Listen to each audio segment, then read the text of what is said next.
ይህ ኢትዮጵያ ቴሌቪዥን ነው።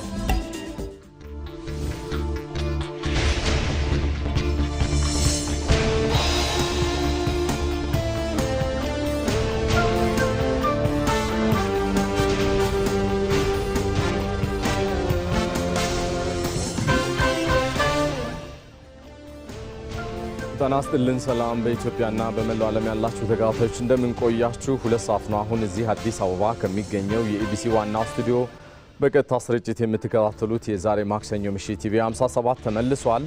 አበይት ነጥቦቹን እነሆ።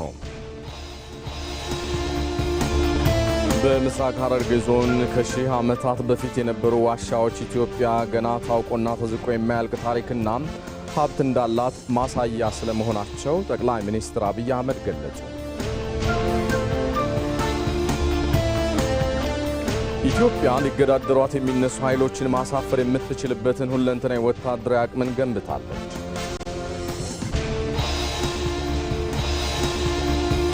በሰባተኛው ጠቅላላ ምርጫ ለመሳተፍ የመራጭነት ካርድ እየወሰዱ ስለመሆኑ የቄለም ወለጋ ደንቢዶሎ ከተማ ነዋሪዎች ተናገሩ። የአውሮፓ ሻምፒየንስ ሊግ የጥሎ ማለፍ ጨዋታዎች ዛሬ ምሽት ይጀምራሉ። ከስፖርት ዓለም አቀፍ ይዘናል።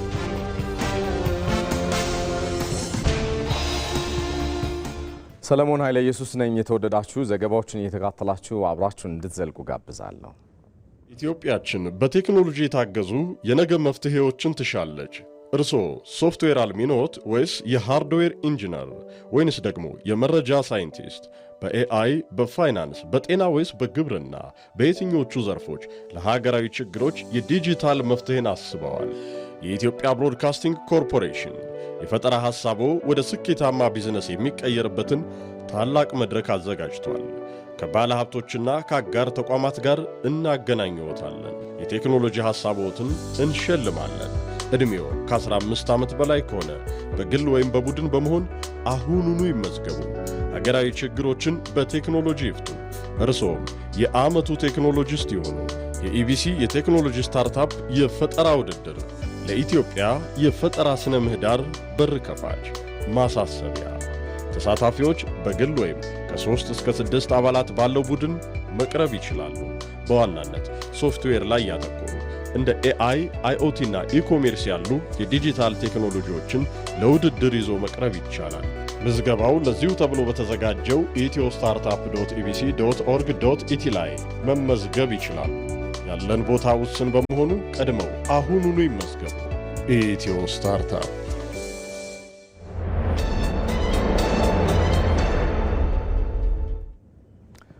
ኢቲቪ ዜና 57ን የምንጀምረው የጠቅላይ ሚኒስትር አብይ አህመድ የሰሞነኛው የምስራቅ ሐረርጌ ዞን ጉብኝት ላይ ትኩረታቸውን ያደረጉ ዘገባዎችን በማስቀደም ይሆናል።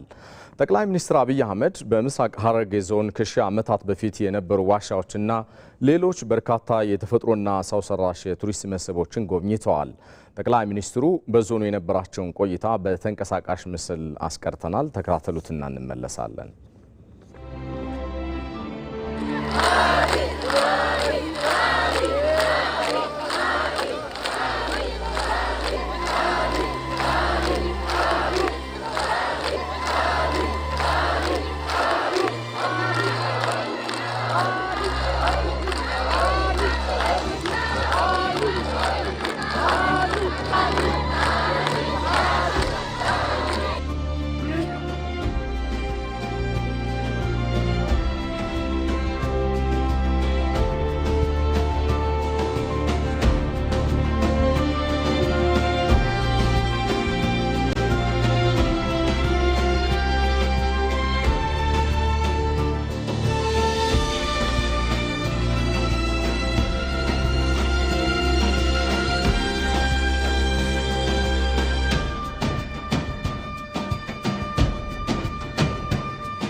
በምስራቅ ሐረርጌ ዞን ከሺህ ዓመታት በፊት የነበሩ ዋሻዎች ኢትዮጵያ ገና ታውቆና ተዝቆ የማያልቅ ታሪክና ሀብት እንዳላት ማሳያ ስለመሆናቸው ጠቅላይ ሚኒስትር አብይ አህመድ ገልጸዋል። በሐረሪ ክልል አመርቂ ቆይታ ነበረን ያሉት ጠቅላይ ሚኒስትር አብይ አህመድ በክልሉ የሚገኙ የተፈጥሮ የቱሪዝም መስህቦችን ተዘዋውረው ጎብኝተዋል። ዘጋቢያችን መስከረም ቸርነት ተካትለዋለች። የሰው ዘር መገኛና ቀደምት የስልጣኔ ባለቤት የሆነችው ኢትዮጵያ የበርካታ ሰው ሰራሽና የተፈጥሮ ሀብት ባለቤት ሀገር መሆኗ እሙን ነው። ከሰሞኑን በምስራቅ ኢትዮጵያ ጉብኝት እያደረጉ ያሉት ጠቅላይ ሚኒስትር አብይ አህመድ በሐረሪ ክልል የሚገኙ የተፈጥሯዊና ሰው ሰራሽ የቱሪዝም መስህቦችን ጎብኝተዋል። ጠቅላይ ሚኒስትር አብይ አህመድ በምስራቅ ሐረርጌ ዞን ከሺህ ዓመት በፊት የነበሩ ዋሻዎችንና በርካታ የተፈጥሮ መስህቦችን ተመልክተዋል። ኢትዮጵያ ታውቆና ተዝቆ የማያልቅ ሀብት እንዳላት ተመልክተናል ያሉት ጠቅላይ ሚኒስትሩ እንዴትስ ተፈጠሩ፣ ሰዎች የነበራቸውስ ሚና ምን ነበር የሚለውን የጠራ ዳታ መያዝ ያስፈልጋል ብለዋል። በዚህ ዋሻ ውስጥ በአይን ብቻ በጣም ነጭ ከእብነበረድ የነጡ የድንጋይ አይነቶች አይተናል። ላይምስቶን መሳይ ነገሮች አይተናል። ግራናይት የሚመስሉ ነገሮች አይተናል። ከዛም ያለፈ ሚክስቸር ያላቸውን ድንጋዮች አይተናል። ይሄንን በእውቀት በጥናት ምንድናቸው፣ ከምን መጡ፣ እንዴት ተሰሩ የሚለውን ማየት ይፈልጋል። አንዳንዱ ቦታ ያሉ ዋሻዎች የውሃ መስመር እንደሆኑ የሚነገሩ አሉ።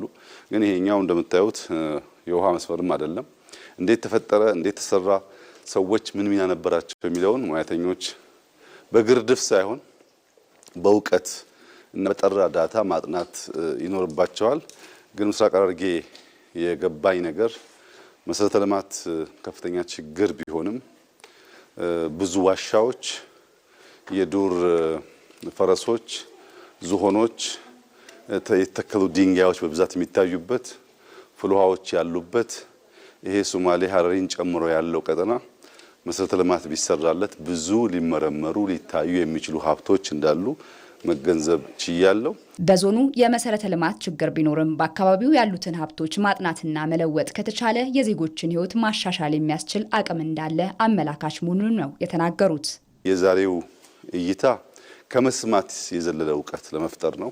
ከዚህ በኋላ ሙያተኞች ተጨምረውበት በሚኖረው ጥናት መሰረት እንዴት አድርገን ወደ ልማት ወደ ሀብት ቀይረን የዜጎቻችንን ሕይወት እናሻሽላለን፣ የሀገራችንን ሀብት እናሻሽላለን የሚለው ጉዳይ የቤት ስራ የሚሆን ይሆናል።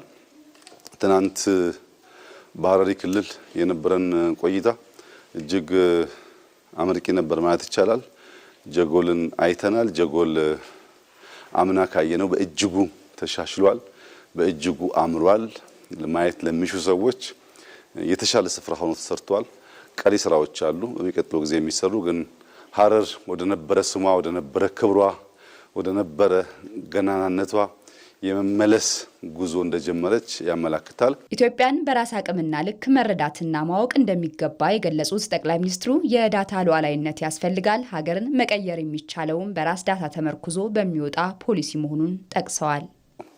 አንድ ሀገር የራሱን ሀብት የራሱን የተፈጥሮ ጸጋ በራሱ ማየትና መለየት ሲችል ልክ መስታወት እንደማየት ነው። አንድ ሰው መስታወት ሲያይ በተቃራኒ ቦታ የሚመለከተው ነገር ሙሉ ቅርጹ ምልክቱን ነው። ነገር ግን ከሌሎች ዳታ ስንወስድ መስታወት ሳይሆን እንደተቀባ ቀለም ነው። አንድ ሰው የፈለገበት ጥቁር ከቀባ ጥቁር ቀለም ይታያል፣ ነጭ ቢቀባ ነጭ ቀለም ይታያል፣ አረንጓዴ ቢቀባ አረንጓዴ ቀለም ይታያል። ያ የተቀባው ነገር ከጀርባው ያለ ማንነቱ እሱ ላይሆን ይችላል። ከውጭ የሚነገረን የተቀባ ቀለም ነው። እውነተኛ የኛ ዳታ፣ እውነተኛ የኛ ሀብት፣ እውነተኛ የኛ ታሪክ አይደለም። እውነተኛው የኛ ታሪክ እኛ በተገለጠ አይን በበራ አእምሮ ስናይ እንደ መስታወት ሪፍሌክት የሚያደርገው ብቻ ነው። ያ እንዲሆን ደግሞ አዋቂዎች፣ ምሁራን፣ ሀገር ወዳድ ዜጎች እንዲህ ባለው ስፍራ በመድከም በመሄድ ሀገራቸውን ማወቅ የሀገራቸውን ሀብት በትክክለኛው መንገድ ማጥናት ያስፈልጋል። በሐረሪና ሶማሌ ክልል ያሉ የተፈጥሮ ሀብቶችን በማስተሳሰር ከዘርፉ መጠቀም የሚቻልበትን መንገድ ማመቻቸት ይገባል ሲሉም ጠቅላይ ሚኒስትሩ ተናግረዋል። የሐረሪ ክልል ውበት ከምስራቅ ሐረርጌ ተነጥሎ የሚታይ አይደለም። በጋራ የሚኖሩ ህዝቦች፣ የተዋለዱ ህዝቦች ናቸው። እዚህ ያለው ሀብት እዛ ካለው ሀብት ጋር ሲተሳሰር እዚህ ያለው የሂውመን ካፒታል እዛ ካለው ጋር ሲተሳሰር ተሰናስሎ የሚወጣ ነው የሚሆነው። እስከ ሶማሌ ክልል ይቀጥላል። ጅጅጋ ከዚህ በቅርብ ርቀት ያለ ቦታ ነው። ሸበሌ የሚባለውን ፍልውሃ አካባቢ ማልማት ስንችል ጅጅጋን፣ ሀረርን፣ ምስራቅ ሐረርጌን እዛ ማል ያሉ ሀብቶችን ደምሮ ለማንሳት በእጅጉ የሚያግዝ ይሆናል። እንግዲህ አቅም በፈቀደ መጠን እየታየ እየተጠና የሚሰራ ይሆናል። ዛሬ ባየሁት ነገር አሁንም ኢትዮጵያን አውቀን እንዳልጨረስን፣ አሁንም ሀብታችን ተዝቆ እንደማያልቅ፣ ብዙ መማር፣ ብዙ መድከም፣ ብዙ መጓዝ፣ ብዙ ሰርፍ ማድረግ፣ ብዙ ኤክስፕሎር ማድረግ እንዳለብን የሚያመላክት ጉዳይ ነው። ጠቅላይ ሚኒስትር አብይ አህመድ በሐረሪ ክልል በነበራቸው ቆይታ ሐረር የቀደመ ገናና ታሪኳን በሚመልስ መጠን እየተለወጠች እንዳለች የገለጹ ሲሆን በመደመር እሳቤ በመተባበር ኢትዮጵያ ያላትን ሀብት መለየትና መጠቀም ይገባል ብለዋል።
እዚህ ሸጎሌ አካባቢ ከሚገኘው የኢቢሲ ዋናው ስቱዲዮ በቀጥታ ስርጭት እየተከታተላችሁት የምትገኙት ኢቢሲ ዜና 57 አሁንም እንደቀጠለ ነው። ኢትዮጵያ ሊገዳደሯት የሚነሱ ኃይሎችን ማሳፈር የምትችልበት ሁለንተናዊ ወታደራዊ አቅምን ገንብታለች። ከባህር ኃይል እስከ ምድር ኃይል፣ ከአየር ኃይል እስከ የድሮን ቴክኖሎጂ የተገነባው ይሄው አቅም መነሻውን ከ17 ዓመታት በፊት ያደረገ ነው። የቀድሞው የኢንሳ ዋና ዳይሬክተር የአሁኑ የፌዴሪ ጠቅላይ ሚኒስትር አብይ አህመድ ከ17 ዓመታት በፊት ዓለም አቀፋዊ ሁናቴውን ቀድሞ በመተንተን ሀገር የሚያስፈልጋትን እንዲሆን በማለም ተናግረው ነበረ። ለመሆኑ ጠቅላይ ሚኒስትሩ ከ17 ዓመታት በፊት ምን አሉ? ሀገር የመምራት እድሉን ካገኙ በኋላስ እነኛ ህልሞች ተተረጎሙ ወይ ስንል እንጠይቃለን። ዛሬ ባልደረባችን ሀብታሙ ተክለስላሴ ተከታዩን ዘገባ አጠናቅሯል። ተከታተሉትና እንመለሳለን። ባሩድ ሳይጨስ ባለመለየው አንገት ለአንገት ሳይተናነቅ የጠላት በር የሚነቀነቅበት ተራራ ሳይወጣ ምሽግ ሳይደረመስ ድል የሚታለምበት ዘመን ይመጣል ብሎ ያኔ ማን ገመተ? በአውደ ውጊያ የሚያጓራው ታንክና መድፍ ሰልፉን አሳምሮ የሚፋለም ወታደር ምንም ሆኖ ጨዋታው ወደ ረቂቁ ወደማይታየው ግብግብ እንደሚሸጋገር ማን አሰበ? በከፍታ ቦታና በዝቅታ ቦታ የነበረው አሳሰብ ቀርቷል። ወይም አንድ ተራራ ከመያዝና አንድ ተራራ ካለመያዝ ጋር ያለው አይዲዮሎጂ እየሞተ መጥቷል። አሁን ባለው ዋርፌር አተያይ ከ17 ዓመት በፊት የያኔው የኢንሳ ዋና ዳይሬክተር የአሁኑ የኢፌዴሪ ጠቅላይ ሚኒስትር አብይ አህመድ ወጣቱ ዳይሬክተር ያኔ ተራራን ይዞ መዋጋት እያበቃለት ነው ሲሉ ሀገራት የሚተማመኑት ባሰለፉት ሰራዊት በደረደሩት ብረትና ባሩድ በደቀኑት ከባድ መሳሪያ ነበር። ይህንን ሁሉ የቴክኖሎጂው ስውር እጅ ሽባ አድርጎ ድንጋይ እንደሚያደርገው ግን አስረግጠው ተናገሩ። ባጭሩ እንዘጋጅን ያስቀደመ አርቆ አሳቢነት ይገባናልን ያገዘፈ ህልም ቆሞ ቀርነትን ይጋፈጥ ነበር። ሰርጀሬሽን ዋርፌር በአይቲ እየተተካ ሲመጣ ፎርስ ጀነሬሽን ዋርፌር ተወለደ። ፎርስ ጀነሬሽን ዋርፌር እነዚህ ከዚህ ቀደም መመኪያ የነበሩ የጦር መሳሪያዎች በአይቲ ሳይደገፉ ብቻቸውን ኡዝ እንዲሆን ያደረገ ድንጋይ እንዲሆን ያደረገ ብዙ ጊዜ የባህረ ሰላጤ ጦርነት እንደ ኤግዛምፕል ይነሳል። በዚህ ውጊያ የኢራቅ አጠቃላይ አንታይ ኤርክራፍት የሆኑ ሚሳይሎች፣ የጦር መሳሪያዎች የአሜሪካን ኤርክራፍት መከላከል ያልቻሉት በአይቲ አማካኝነት ተሽመድለው ሽባ ስለሆነ በዚህ አዘሄድ ትልቅ የጦር መሳሪያ መታጠቅ ወይም ማምረት ሳይሆን አይቲ ላይ ኬፐብል መሆን በጦርነት አሸናፊነት የሚያረጋግጥበት ዘመን ስለነበረ ፎርዝ ጄኔሬሽን ዋርፌር ወይም አይቲ ናባሽን ዋርፌር ተብሎ ይወሰዳል። ከ17 ዓመት በፊት ጠቅላይ ሚኒስትር አብይ አህመድ ይህንን ሲናገሩ ድሮን፣ ሳይበር የሚሉ ቃላት ለብዙዎች እንግዳ ነበሩ። የኢራቅን ራዳሮችና የመገናኛ ዘዴዎች በኤሌክትሮኒክ ሞገድ በማጨናገፍ የኢራቅ ጦር እርስ በርሱ እንዳይገናኝና እውር እንዲሆን የተደረገበት ጉልህ ምሳሌ ያስተምረን ነበር ትንተናቸው። ስለ ሀገር ቁጭት፣ ህልም፣ ብርቱ መሻት፣ ያልተቋረጠ ፍላጎት፣ እድል ብቻ ይጠብቁ ነበረ። ሀገራዊ ለውጡ ባለውለታ ሊሆን ተከሰተ። አንድን ዛፍ ለመትከል የተሻለው ጊዜ ከ20 ዓመታት በፊት ነበር፣ ሁለተኛው የተሻለ ጊዜ ግን ዛሬ ነው እንዲሉ ቻይናውያን ጠቅላይ ሚኒስትር አብይ አህመድ ሀገር ትፈራና ትታፈርበት ያስፈልጋት ያሉት ይከወን፣ ጉልበት የታደለው ህልማቸው ይፈጸም ዘንድ ሀገር የመምራት እድል ባገኙበት በዚያው ዓመት በሪፎርም ስራ ሲጀምሩ እንደ ትላንቱ ከመጋረጃ ጀርባ መጪውን በመግለጥ ነበር። በሁለተኛው ጄኔሬሽን ዋርፌር ደጀንና ግንባር አለ። ሶስተኛው ጄኔሬሽን ያመጣው አዲስ ነገር ግንባር ላይ ብቻ ሳይሆን በቆርጣ ገብቶ ደጀንን ማጥቃት ያካትታል። ኢነሚን ሲስተማቲካሊ ድሮ አድርጎ ከኋላ ገብቶ የማጥቃት የምታውቋቸው ስልቶች ማለት ነው። ይሄ ኤክሰርሳይዝ ስንሰራበት የቆየን የምናውቀው ከፍተኛ ብቃት የፈጠርንበት ነው። ቻሌንጁ ያለውና ማሰብ የሚያስፈልገው አራተኛው ጄኔሬሽን ላይ ነው። አራተኛው ጄኔሬሽን ዋርፌር ቁጭ ብሎ ማንበብ፣ ማጥናት፣ ማወቅ፣ ዓለምን አፕ ሳይድ ዳውን አገላብጦ ማየት ይፈልጋል። ቻይና ተቀምጦ አሜሪካ ተቀምጦ ያንተን ናሽናል ባንክ ያንተን አርሚ ሄድኳርተር ይበረብራል። በፍጹም በግንባር አይደለም የሚዋጋው፣ አይተኩስብህም። በጭንቅላት ነው የሚዋጋው። ዳታ ነው ማኒፕሌት የሚያደርገው። መረጃህን ይወስዳል። ፋይናንሻል ሲስተምህን ዲክላይን ያደርጋል። የፓወር ሲስተምህን ዲክላይን ያደርጋል። ቴሌኮምህን ዲክላይን ያደርጋል። ሀክ አድርጎ አታክ ማድረግ በኢትዮጵያ ውስጥ ያለውን የመብራት ስርጭት ዳውን ማድረግ ይችላል። ቪዛ አልጠየቀም። በኢሚግሬሽን ፖሊሲ አትይዘውም። ፊዚካሊ አልመጣም። በከስተም ፖሊሲ አትይዘውም።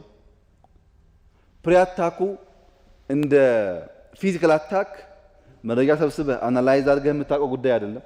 ጠቅላይ ሚኒስትሩ በዚህ አላቆሙም። ሪፎርሙ መሬት ሲነካ አቅምን ወደ መገንባት ተሸጋገሩ። በምድር ጦር ብንታፈር በአየር ኃይል መፈራታችን ግድ ነበር አደረጉት። በእርግጥም ተራራ ከመያዝ ከመልቀቅ የተሻገረ ፈርጣማነት ተሻግረው የገናናነት ክብሯን ተሸክሞ የኖረው የባህር ኃይሏን ወደ ቀደመ ክብሩ መለሱት። ዛሬ ዓለም በተራራ ሳይሆን በሳተላይት፣ በምሽግ ሳይሆን በዳታ፣ በሰይፍ ሳይሆን በአልጎሪዝም ይዋጋል። ከሀገራት ጉልበት አለን ከሚሉት ኃይል በላይ የውጊያ ስልትና አጠቃቀሙ ከነዝግጁነቱ ያሸንፋል። በጠቅላይ ሚኒስትሩ ልዩ መሻት የተገለጠውም ህልማቸው እውን ሆኖ የታየውም ይኸው ነው። ከተከላካይነት ወደ አስጠንቃቂነት ኢትዮጵያ አሁን ታፍራለች። ስማቸው መሩቅ የነበረ ቴክኖሎጂዎች ዛሬ ቤተኛ ሆነዋል። ኢትዮጵያ ጥንታዊት የሰለጠነች ትልቅ ሀገር ከ130 ሚሊዮን ያላነሰ ህዝብ ያላት ሀገር፣ በዓለም 10ኛው ትልቁ ፖፑሌሽን ያላት ሀገር፣ ድህነት የማይመጥናት፣ ችግር የማይመጥናት፣ ከትናንሾች ጋር መጫወት የማይመጥናት ሀገር መሆኗን የምናሳይበት መንገድ ስለሚሆን በጣም በርካታ ድሮኖች እያመረትን ነው። እነዚህን የኢትዮጵያን ህልውና የኢትዮጵያን ሉዓላዊነት የሚገዳደር አደጋ ሲመጣ ቴክኖሎጂውን በመጠቀም ያ የጀመርነውን ብልጽግና ለማስጠበቅ የምናውልበት ቱል ይሆናል ማለት ነው። ከ17 ዓመታት በፊት የተነገረው መሻት ሩቅ ህልም ሆኖ አልቀረም። ይልቁንም የዛሬዋን ኢትዮጵያ በመረጃ የበላይነትና በቴክኖሎጂ ልዕልና የታገዘች ብርቱ ሀገር አድርጓታል። ያኔ ጠቅላይ ሚኒስትሩ በትኩረት የተናገሩባቸው ንክኪ አልባ የውጊያ ስልትና የስሪዲ የውጊያ ፍልስፍናዎች ዛሬ ሀገሪቱ በገጠሟት የህልውና ፈተናዎች ወቅት በትንሽ የሰው ኃይል መስዋዕትነት ታላቅ ድልን እንድትቀዳጅ በምትችልበት ጽኑ ቁመና እንድትገኝ አስችሏታል። አሁን በዘፈቀደ የሚገነባ በባህላዊ አሰራር የሚመራ የተቸነከረ የጦር ግንባታ የለም። በምድር ጦር የበላይነት የከባድ መሳሪያ ጋጋታ ያለ ቴክኖሎጂ ልዕቀት ምንም መሆኑን ደጋግሞ የሚናገሩ ጠቅላይ ሚኒስትር አብይ አህመድ የንዘጋጅ ጥሪያቸው እስካሁንም ያልቆመ የምንጊዜም ቃላቸው ነው። የዓለምን ነገር አለመገንዘብ፣ የዘመኑን የውጊያ ስልትም አለመገንዘብ፣ አሁን እንደ ድሮ ተራራ መያዝ፣ ተራራ መልቀቅ ብቻ ማሰብ። እንዳያችሁት ነው ኢራንና እስራኤል ያዋጋው ተራራ አይደለም። ዘመን ተቀይሯል። የኢትዮጵያን የማድረግ አቅም ማሳደግ በምን?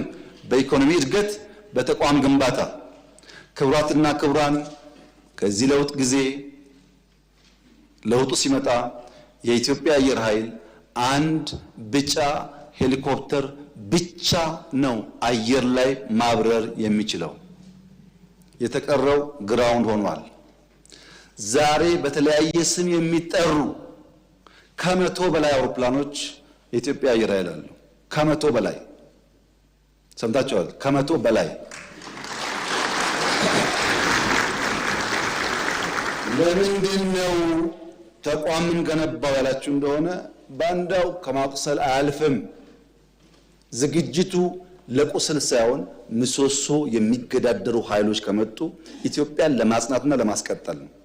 ትላንት እንደ ተራ ወግ የታየው የ17 ዓመት በፊት ንግግር ዛሬ ለሀገራችን ሁሉና አስተማማኝ ጋሻ ጽኑ መሰረት ሆኗል። የትላንቱ ህልም ዛሬ በድል እየተተረጎመ መጻኢዋን ኢትዮጵያ በማይናወጥ አለት የመገንባት አብነት ሆኖ ብቅ ብሏል።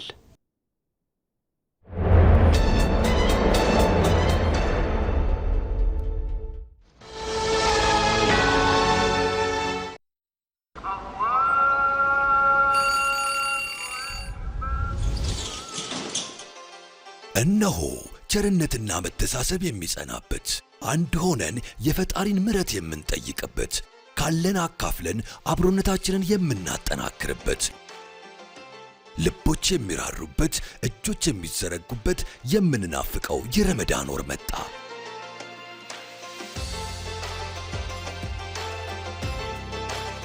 የኢትዮጵያ ንግድ ባንክ ለመላው የእስልምና እምነት ተከታዮች እንኳን ለታላቁ የረመዳን ወር በሰላም አደረሳችሁ እያለ ባንካችን ባቀረበላችሁ የዘካ ተቀማጭ ሂሳብ ውስጥ ለይተው ያስቀመጡትን ዘካ ለግለሰቦችም ሆነ ለበጎ አድራጎት ድርጅቶች እንዲተላለፍ ሲያዙን በታማኝነት እናደርስሎታለን።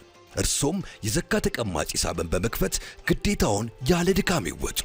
ረመዳን ሙባረክ። ሲቢኢ ኑር የተሟላ ከወለድ ነፃ የባንክ አገልግሎት። የኢትዮጵያ ንግድ ባንክ ሁሌም የሚተማመኑበት ባንክ። ከኢቲቪ ዜና 57 ጋር ናችሁ የተወደዳችሁ። ቀሪ ጉዳዮቻችንም ይቀጥላሉ። አዲስ አበባ ለሌሎች ከተሞች ምሳሌ እንድትሆን በብዙ ዘርፎች እየተሰራች ስለመሆኗ ከንቲባ አዳነች አቤቤ ተናገሩ። ከንቲባ አዳነች አቤቤ ዘመናዊ ሆኖ የተገነባውን የቁርጡሜ ወንዝ ዳርቻና የድል ፕላዛን መርቀው ለአገልግሎት ክፍት አድርገዋል። ዘጋቢያችን ይመራደም ተከታትሎታል።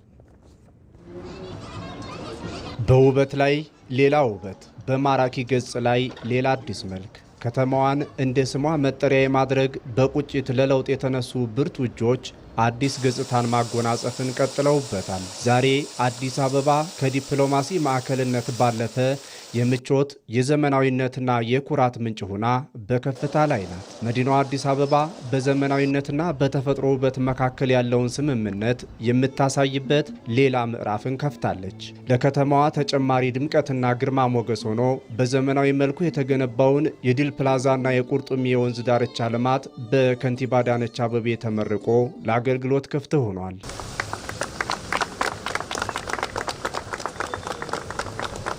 በፒያሳ ቴዎድሮስ አደባባይ አካባቢ የተገነባው የድል ፕላዛ 500 መኪና ማቆሚያን ይዞ ዘመናዊ ቴክኖሎጂን አካቶ ከወንዝ ዳር ልማቱ ጋር በ7 ሄክታር መሬት ላይ ያረፈ ነው። 7 ሄክታር የሚሆን መሬት ወደ አረንጓዴ ልማትና ለሕዝቡ የጋራ መገልገያ እንዲሆን ተደርጎ ተገንብቷል። የስፖርት ሜዳ አለው፣ የህፃናት መጫወቻ አለው፣ በርካታ አነስተኛ አምፊቲያትሮች ወጣቱ ወጣ ብሎ ዘና የሚልበት፣ አዛውንቱ አረፍ የሚልበት፣ የወንዝ ዳርቻውም ከ2.2 ኪሎ ሜትር በላይ ተገንብቷል።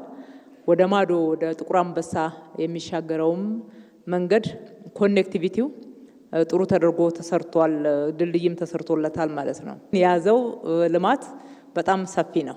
ከዮድ አቢሲኒያ በተጨማሪ ወደ ታች ወረድ ካልን 2 ትልልቅ ካፍቴሪያዎችን እናገኛለን። የቡና ማስታወቂያና መሸጫ ስፍራም ዋና መንገድ ላይ ቅርብ በሆነ መንገድ ተሰርተዋል።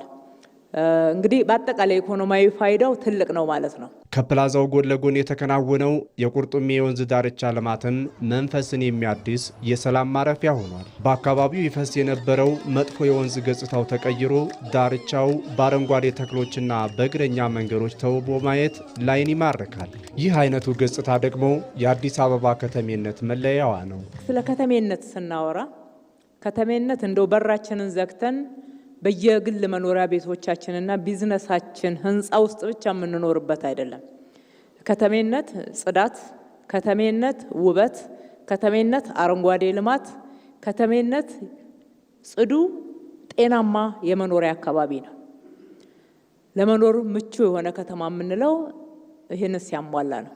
በተጨማሪ አገልግሎት መስጫዎች፣ መንገዶቻችን ለትራፊክ ማሳለጥ በጣም የተመቹ እንዲሆኑ በቂ የመኪና ማቆሚያዎች ያሉን፣ እንደዛ ካልሆነ በስተቀር ከተሜነት መስፈርትን አናሟላ። አዲስ አበባ በዚህ ደረጃ የከተሜነት መስፈርትን በሚገባ ካላሟላች የኢትዮጵያ ከተሞች ከየት ይማራሉ? አዲስ አበባ ፈርቀዳጅ ሆና የመማሪያ ልምድ ማካፈያ ስፍራ መሆን አለባትና ዛሬ ወደዛ ደረጃ ስለመጣች የከተማችን ነዋሪዎች አብረን የሰራ ነው ውጤታማ ስለሆን እጅግ አድርገን ደስ ይለናል። እንኳን ደስ ያላችሁ ማለት እወዳለሁ። የአካባቢውን መለወጥ የሚመጥን የ2 ኪሎ ሜትር የወንዝ ዳርቻ ልማት ጭምር የተሰራበት ወደ መሬት ባለ 3 ወለል የሆነው የድል ፕላዛው የቦታውን ገጽታ ከመቀየሩ ባሻገር የስራና የንግድ ቦታ ሆኗል። ቀደም ሲል እንዲሁ ቦታው ነበረ፣ ድሮም ነበረ። መኖር ብቻ አይደለም፣ ጥሩ ባልሆነ ሁኔታ ነበር የነበረው። ቆሻሻ የሚጣልበት የላስቲክ ቤት፣ የሸራ ቤት የምናይበት የተለያየ ወንጀል የሚፈጸምበት ቦታ ነበር። ግን የእይታ ለውጥ በመምጣቱ የእሳቤ ለውጥ በመምጣቱ ያለንን ሪሶርስ በአግባቡ ለመጠቀም በተኬደው አካሄድ ይኸው ዛሬ በዚህ ሁኔታ ያማረ የደመቀ ነገር ተሰርቶ ለሕዝባችን አገልግሎት እየዋለ ያለበት ሁኔታ አለ። የድል ፕላዛውና የወንዝ ዳርቻ ልማቱ የአዲስ አበባ ሌላ መለያ የውበት ምንጭና የብልጽግና ተምሳሌት ሆኖ ተከስቷል። ኢትዮጵያ ለጀመረችው የታላቅነት ጉዞም ጉልህ ምስክርነት ይሆናል።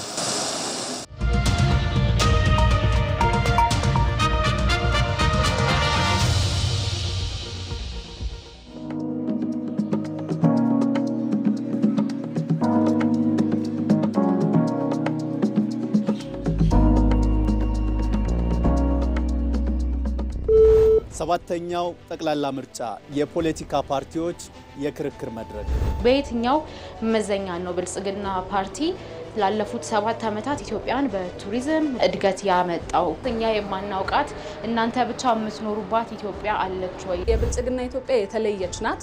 ባለፉት 4-5 ዓመታት ብቻ ኢትዮጵያን ከቀዳሚ አፍሪካ ሀገራት መካከል ሲያሰልፋት ያለ ምክንያት አይደለም። ጎብኚ የማያቸው የቱሪዝም መሰረተ ልማቶችን መገንባት ምን ያህል አዋጪ ነው? ቱሪዝምን ከፍ አድርገን ነው የምናየው። እኛ የፈጠርናቸው የቱሪዝም መዳረሻዎች መጠነ ሰፊ የሆኑ አማራጭ የቱሪዝም መዳረሻዎችን ፈጥረውልናል። በብሔርና በሀገራዊ መረጋጋት መካከል ያለውን ተቃርኖ እንዴት አስታርቆ ነው የኢትዮጵያን ቱሪዝም ወደ ዓለም አቀፍ ገበያ የሚያቀርበው? የብሔር ፖለቲካ የቱሪዝም ኢኮኖሚን አይመራም የሚል ዓለም አቀፍ ሳይንስ የለም። የሃይማኖትና መንግስታዊ ስርዓቱ የተደበላለቀ ስለሆነ እነዚህን ለይተን ለመስራት እናስቀምጣለን ማለት ነው። የኢትዮጵያ የቱሪዝም ሀብቶች ከሀገር ባህል፣ ሃይማኖት፣ ከሀገር ታሪክ ጋር የተያያዙ ናቸው። ይህንን መነጠል ለሀገሪቱ ጉዳት ወይስ ጥቅም? የሁሉም ሀብትና የሀገር የጋራ ሀብት እንዲሆን እናደርጋለን። ቱሪዝም፣ ማዕድንና ኢንዱስትሪ ወገኖቻችን የሚበዘበዙበት ከትራንስፖርት ያላለፈ ደሞዝ የሚከፈልበት የማኑፋክቸሪንግ ዘርፍ ነው ያለው። ዝቅተኛ ክፍያ ስለተከፈለ ወጪ ቀንሶ ከፍተኛ ምርት ይገኛል ማለት አይደለም። የሰራተኛውን መብት ኮምፕሮማይዝ የሚያደርግ ፖሊሲ አንከተልም።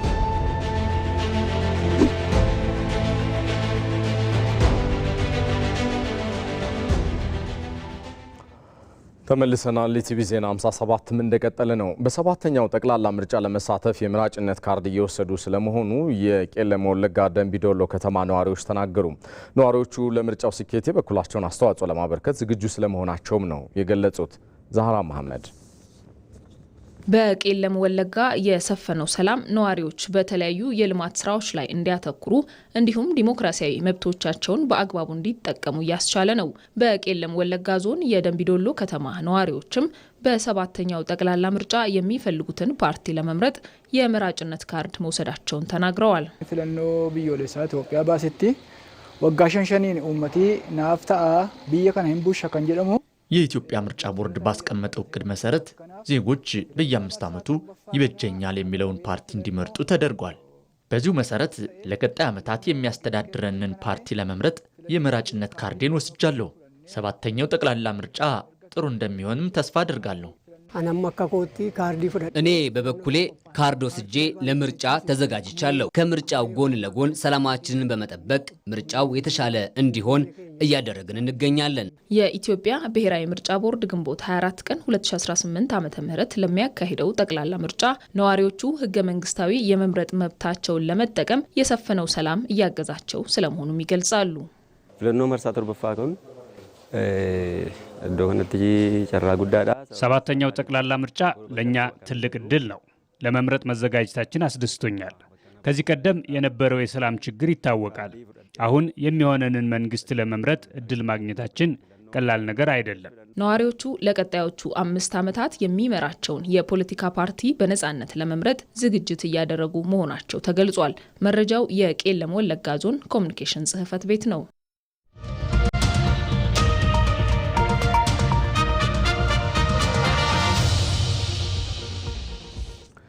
ኢትዮጵያ ገናናነቷን ለማስቀጠልና የዜጎቿን ሁለንተናዊ ብልጽግናን ለማረጋገጥ እያከናወነቻቸው ያሉ ስራዎች ሁሉ ሀገራዊ ደህንነትን፣ ኢኮኖሚያዊ ነጻነትንና አህጉራዊ ተሰሚነትን ያማከሉ ናቸው። የኢትዮጵያ እያንዳንዱ የገናናነት ጉዞ መነሻና መዳረሻው ታዲያ ብሔራዊ ጥቅምን ማረጋገጥን ያተኮረ ነው። ነጻነት ፍቅሩ በጉዳዩ ዙሪያ ተከታዩን ይዛለች። መነሻውም መድረሻውም ብሔራዊ ጥቅም ነው። ታሪክና ዘመናዊነት፣ ዲፕሎማሲና ልማት የተቆራኙባት ሀገር ኢትዮጵያ። ዲፕሎማሲውና ኢኮኖሚያዊ እንቅስቃሴውም የሀገርን ብልጽግና ያስቀደመ ነው። የትናንት ገናናዋ ሀገር ነገን የክብሯ መዳረሻ ለማድረግ ዛሬ እየታተረች ትገኛለች። ኢትዮጵያ የምትከተለው ብሔራዊ ጥቅምን ብቻ ከግምት ያስገባ ገቢር ነበብ የውጭ ግንኙነት መርህ ድንበርን የተሻገሩ ፕሮጀክቶችን እውን በማድረግ ደግሞ በዓለም አቀፍ የኃይል አሰላለፍ ውስጥ የራሷን ሚዛን እያስጠበቀች ነው። ታላቅነቷን ለማስቀጠልና የዜጎቿን ሁለንተናዊ ብልጽግና ለማረጋገጥ እያከናወነቻቸው ያሉ የሪፎርም ስራዎች ውጤት እየተመዘገበባቸው ነው። የታላቅነት ጉዞ ሀገራዊ ደህንነት፣ ኢኮኖሚያዊ ነጻነትና አህጉራዊ ተሰሚነትን ያሰላሰለ ነው። እንዴት? በቆይታችን የምንመለከተው ይሆናል።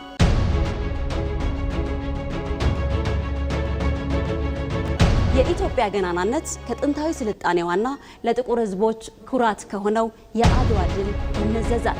ይህ ገናናነት ግን በሚፈለገው ልክ አልቀጠለም።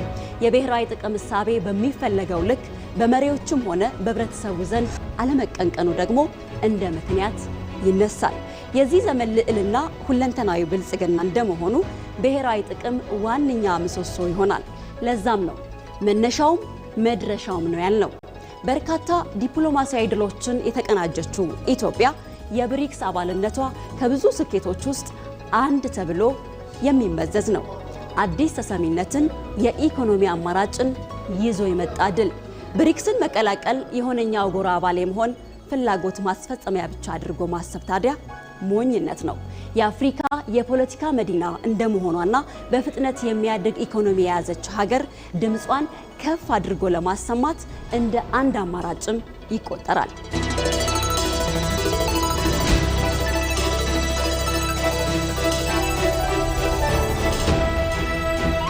ብሔራዊ ጥቅምን ያማከለ ዲፕሎማሲያዊ አቅም። ይህ አቅም በተለይ ሉዓላዊነትን በማስከበር የኢኮኖሚ ልማትን በማፋጠንና የዜጎችን ክብር በማረጋገጥ ምሰሶ ተደግፎ ቆሟል። ከሰሞኑ ደግሞ የኢትዮጵያን ምድር የረገጡ ሀገራት ምስክሮች ናቸው።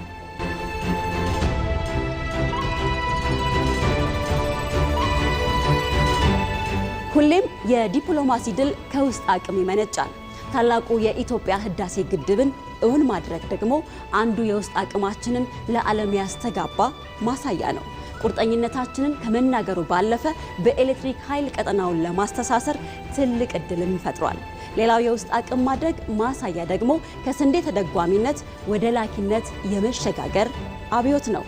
የምግብ ዋስትናን በማረጋገጥ አንገትን ቀና የማድረግ ትጋት፣ ጸጋን በመለየት አቧራን አራግፎ ኢኮኖሚውን የሚደግፍ ፕሮጀክቶችን ደግሞ በገበታ ለሀገርና በገበታ ለትውልድ ፕሮጀክቶች እውን ማድረግ የብሔራዊ ጥቅም ማሳያ የወታደራዊ አቅም መጎልበት ሌላው አስተሳሳሪ መንገዷ ነው። በዓለም አቀፉ ማህበረሰብ ዘንድ ተወዳጅ ኢትዮጵያን በሰማዩ ላይ ከፍ አድርጎ የሚበረው የኢትዮጵያ አየር መንገድ በዘርፉ ሌላ ታሪክ ሊጽፍ ጉዞውን ጀምሯል።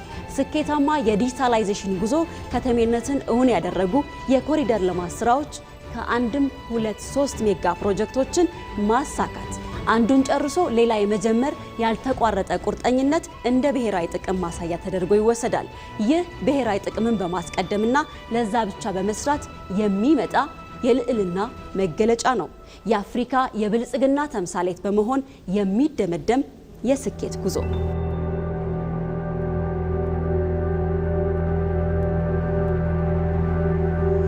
በመጨረሻም ስፖርት የአውሮፓ ሻምፒየንስ ሊግ የጥሎ ማለፍ ጨዋታዎች ዛሬ ምሽት ይጀምራሉ። በሴንት ጄምስ ፓርክ ስቴዲየም ኒውካስል ዩናይትድ የካታላኑን ክለብ ባርሴሎናን ምሽት 5 ሰዓት ሲል ይገጥማል። ሊቨርፑል ወደ ቱርኪያ አምርቶም በራምስ ፓርክ ጋላታሳራይ ጋር ምሽት 2 ሰዓት ከ45 ላይ ይፋለማሉ።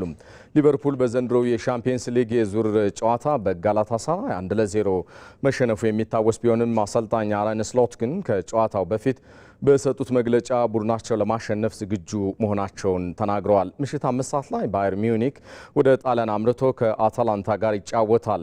ምንም እንኳን አታላንታ በአውሮፓ መድረክ ከጀርመን ክለቦች ጋር ለ14ኛ ጊዜ የሚገናኝ ቢሆንም ሁለቱ ክለቦች ግን በታሪካቸው በሻምፒየንስ ሊግ መድረክ ሲገናኙ የዛሬው የመጀመሪያቸው ነው።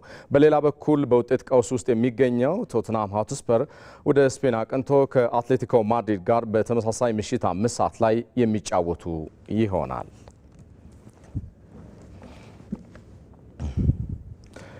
የተወደዳችሁ ለዛሬ ማክሰኞ ምሽት በቀጥታ ይተላለፍላችሁ የነበረው ቲቪ ዜና 57 ጉዳዮቻችን እነኚህ ናቸው።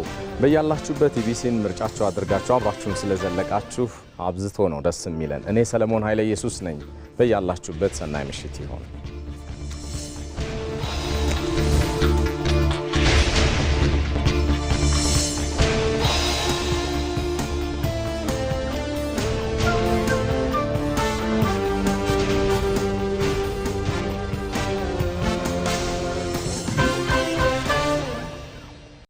ኢትዮጵያችን በቴክኖሎጂ የታገዙ የነገ መፍትሄዎችን ትሻለች።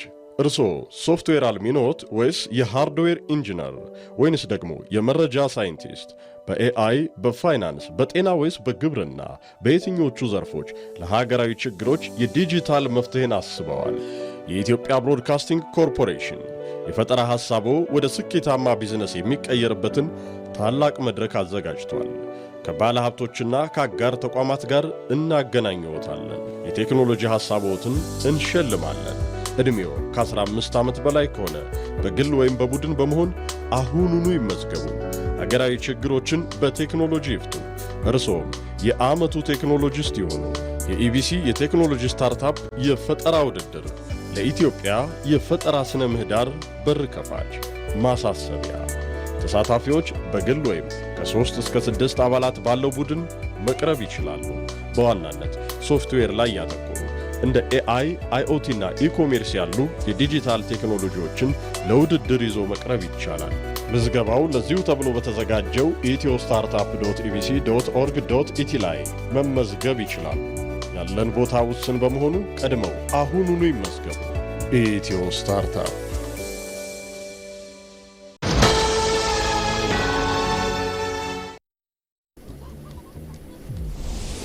ለምን ነው መብራት ያልከፈተው? ያላላልኩም ነበር እንዴ? ስነ ስርዓት ይኑር እንጂ